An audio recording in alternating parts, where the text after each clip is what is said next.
ආයිබෝවන් යාළුවනේ අදත් ඔයාලව පිළිගන්නවා ඔටෝමේට් IQ channel එකට. මම අද කියලා දෙන්න හදන්නේ chat GPT එක පාවිච්චි කරලා කොහොමද mind map එකක් හදාගන්නේ කියලා. මේ mind map එක කියන එක වැදගත් වෙනවා ඔයාලට පාඩම් කරන ළමයෙක්ට, එතකොට මොනවා හරි software ලියන කෙනෙක්ට, software develop කරන කෙනෙක්ට.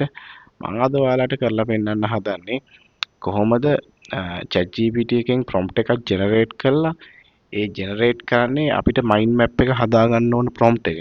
ඊට පස්සේ AI tool එකම පාවිච්චි කරලා කොහොමද ඒ මයින්ඩ් මැප් එක ලස්සනට ඩ්‍රෝ කරලා ගන්නෙ software develop කරන කෙනෙක්ට, එතකොට ඉගෙන ගන්න ළමයට study plan එකක් හදාගන්න මේ මයින්ඩ් මැප් කියන ක්‍රමේ ගොඩක් වැදගත් වෙනවා.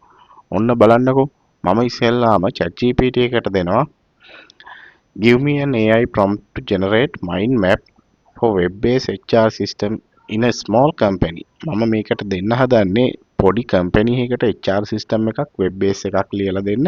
මේකට mind map එකක් හදලා දෙන්න. ඒකේ මෙන්න මේ වගේ features ටික දාන්න කියලා මම දාලා තියෙනවා. HR, leave, attendance, employee on board, payroll, ඒ වගේ දේවල් දාන්න කියලා දාලා. ඊට පස්සේ users-ලාට එයාලගේ profile එක බලන්න, leave status බලන්න, online leave apply කරන්න, HOD ට approve කරන්න. ඒ වගේ features ටික දාලා තියෙන web based HR system එකකට mind map එකක් හදලා දෙන්න කියලා. මෙන්න එතකොට මට chat GPT එකෙන් දෙනවා මෙන්න මේක තමයි එහෙනම් ඔයා ඉල්ලන AI prompt එක කියලා. act as 20 years experience HR software architect. මම මේක කියවන්න යන්නේ. ඔයගොල්ලෝ කියවලා බලන්න. ඊට පස්සේ මම කරන්නේ මෙන්න මේ AI prompt එක chat GPT එකෙන් generate කරපු මේක දෙනවා මෙන්න මේ වෙබ්සයිට් එකට ගිහිල්ලා. මොකද්ද වෙබ්සයිට් එක? mindmapai.apps. හරිද? දුන්නහම ඔයාලට පුළුවන් මෙන්න මේක ඇප් එක ෆ්‍රී යූස් කරන්න පුළුවන් ප්‍රමාණයක් තියෙනවා. ඔයාලට ක්‍රෙඩිට් වගේක් දීලා ඊමේල් එකකින් Gmail එකකින් රෙජිස්ටර් වෙන්න. රෙජිස්ටර් වෙලා ඔයාගේ AI prompt එක දීලා මෙන්න මේ වගේ ලස්සන mind map එකක් ඔයාලට හදාගත්ත හැකි. මේ mind map එක චුට්ටක් පුංචි කරලා පෙන්නන්නම්. ඔයාලට පේන්නේ නැති වෙයි කියලා ඉවල මම චුට්ටක් ලොකු කරේ. බලන්න web based HR system එක. ඊට පස්සේ මේකේ මෙයාලා option එකක් දෙනවා download කරගන්න. මම ඒ download කරගත්ත එකම ඔයාලට පෙන්නන්නම්.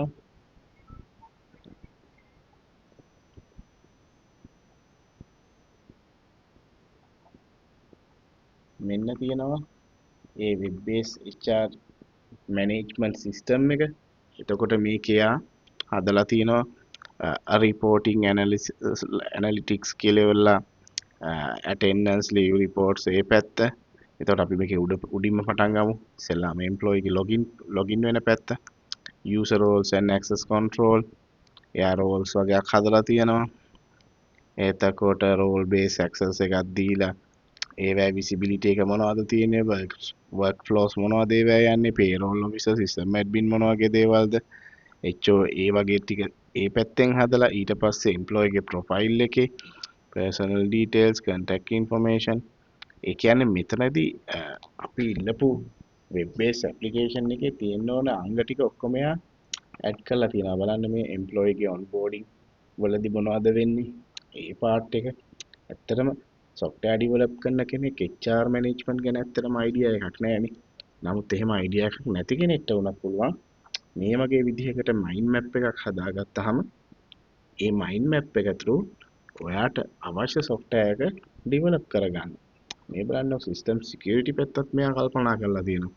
secure login password, multi factor authentication, ඒ වගේ ගොඩක් දේවල්.